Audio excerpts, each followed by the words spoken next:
ओम नमः शिवाय। जिस प्रकार इस ब्रह्मांड का न कोई अंत है और न ही कोई शुरुआत, उसी प्रकार शिव अनादि हैं। संपूर्ण ब्रह्मांड शिव के अंदर समाया हुआ है। आइए श्रवण करते हैं सोमवार व्रत कथा।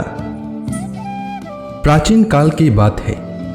एक नगर में एक बहुत धनवान साहूकार रहता था, जिसके घर में धन की कमी नहीं थी, परंतु उसको एक बहुत बड़ा दुख था कि उसके कोई पुत्र नहीं था। वह इसी चिंता में दिन रात लगा रहता था।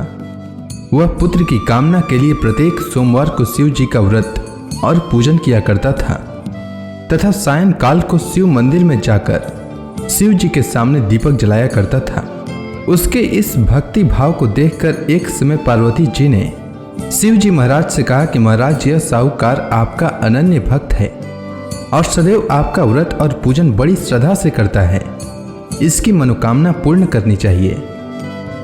शिव जी ने कहा, हे पार्वती, यह संसार कर्म क्षेत्र है। जैसे किसान खेत में जैसा बीज बोता है वैसा ही फल काटता है, उसी तरह इस संसार में जैसा कर्म करते हैं वैसा ही फल भोगते हैं। पार्वती जी ने अत्यंत आग्रह से कहा, महाराज, जब यह आपका अनन्य भक्त है और इसको अगर किसी प्रकार का दुख है तो उसको अवश्य दूर करना चाहिए, क्योंकि आप सदैव अपने भक्तों पर दयालु होते हैं और उनके दुखों को दूर करते हैं। यदि आप ऐसा नहीं करेंगे तो मनुष्य आपकी सेवा तथा व्रत क्यों करेंगे। पार्वती जी का ऐसा आग्रह देख शिव जी महाराज कहने लगे, हे पार्वती, इसके कोई पुत्र नहीं है। इसी चिंता में यह अति दुखी रहता है। इसके भाग्य में पुत्र न होने पर भी इसको मैं पुत्र प्राप्ति का वर देता हूँ, परंतु यह पुत्र केवल 12 वर्ष तक जीवित रहेगा। इसके पश्चात वह मृत्यु को प्राप्त हो जाएगा। इससे अधिक मैं और इसके लिए कुछ नहीं कर सकता।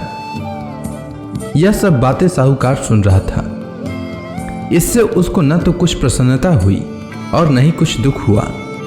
वह पहले जैसा ही शिव जी महाराज का व्रत और पूजन करता रहा। कुछ काल व्यतीत हो जाने पर साहूकार की स्त्री गर्भवती हुई और 10वें महीने में उसके गर्भ से अति सुंदर पुत्र की प्राप्ति हुई। साहूकार के घर में बहुत खुशी मनाई गई, परंतु साहूकार ने उसकी केवल 12 वर्ष की आयु जानकर अधिक प्रसन्नता प्रकट न की और न ही किसी को भेद ही बताया।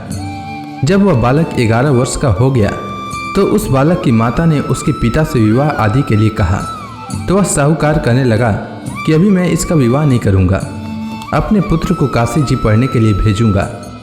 फिर साहूकार ने अपने साले अर्थात बालक के मामा को बुला करके उसको बहुत सा धन देकर कहा, तुम मेरे बालक को काशी जी पढ़ने के लिए ले जाओ और रास्ते में जिस स्थान पर भी जाओ यज्ञ तथा ब्राह्मणों को भोजन कराते जाओ।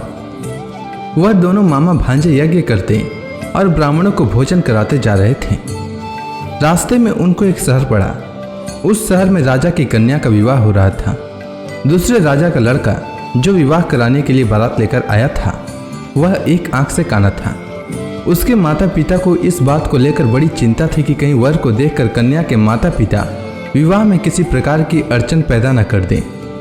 इस कारण जब उसने अति सुंदर सेठ के लड़के को देखा तो मन में विचार किया कि क्यों न दरवाजे के समय इस लड़के से वर का काम चलाया जाए। ऐसा विचार कर वर के पिता ने उस लड़के और मामा से बात की तो वे राजी हो गए। फिर उस लड़के को वर के कपड़े पहनाकर तथा घोड़ी पर चढ़ाकर दरवाजे पर ले गए और सब कार्य प्रसन्नता से पूर्ण हो गया। फिर वर के पिता ने सोचा कि यदि विवाह कार्य भी इसी लड़के से करा लिया जाए तो क्या बुराई है।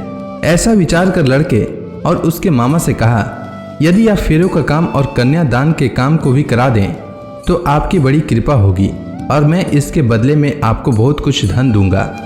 तो उन्होंने स्वीकार कर लिया और विवाह कार्य भी बहुत अच्छी तरह से संपन्न हो गया।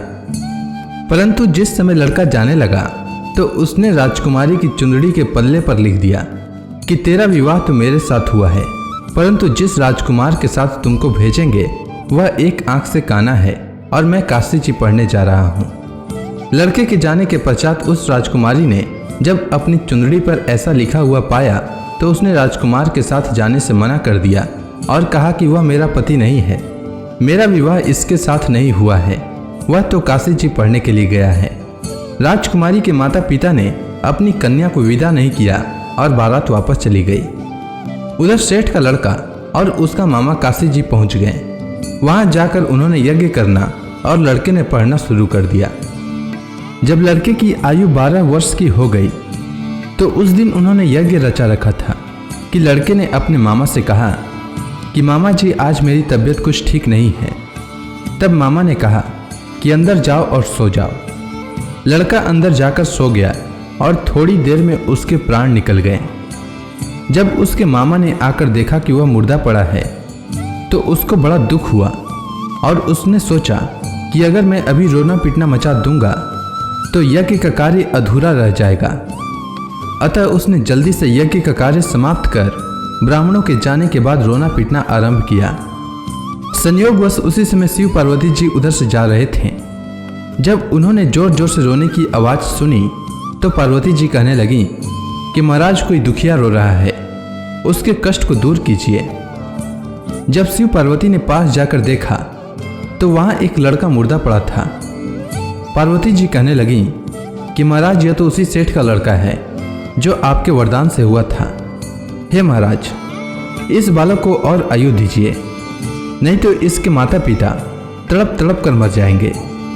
पार्वती जी के बार बार आग्रह करने पर शिव जी ने उसको जीवन वरदान दिया और शिव जी महाराज की कृपा से लड़का जीवित हो गया। शिव जी और पार्वती जी कैलाश पर्वत पर चले गए।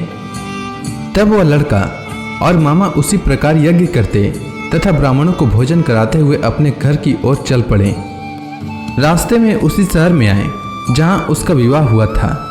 वहां पर आकर उन्होंने यज्ञ आरंभ कर दिया तो उस लड़के के ससुर ने उसको पहचान लिया और अपने महल में ले जाकर उसकी बड़ी खातिर की। साथ ही बहुत से दास दासियों सहित आदर पूर्वक लड़की और जमाई को विदा किया। जब वह अपने शहर के निकट आए तो मामा ने कहा कि मैं पहले तुम्हारे घर जाकर खबर कर देता हूँ। जब उस लड़के का मामा घर पहुंचा तो लड़के के माता पिता घर की छत पर बैठे थे और यह प्रण कर रखा था कि यदि हमारा पुत्र सकुशल लौट आया तो हम राजी खुशी नीचे आ जाएंगे, नहीं तो छत से गिरकर अपने प्राण खो देंगे। इतने में उस लड़के के मामा ने आकर यह समाचार दिया कि आपका पुत्र आ गया है, तो उनको विश्वास नहीं हुआ। तब उसके मामा ने शपथ पूर्वक कहा कि आपका पुत्र अपनी स्त्री के साथ बहुत सारा धन लेकर आया है। तो सेठ ने आनंद के साथ उसका स्वागत किया और बड़ी प्रसन्नता के साथ रहने लगे। इसी प्रकार से जो कोई भी सोमवार के व्रत को धारण करता है अथवा इस कथा को पढ़ता या सुनता है उसकी समस्त मनोकामनाएं पूर्ण होती है। उम्मीद है आपको सोमवार व्रत की कथा अच्छी लगी होगी। अगर आपको यह वीडियो अच्छी लगी हो तो कमेंट सेक्शन में ओम नमः शिवाय लिखना न भूलें। धन्यवाद।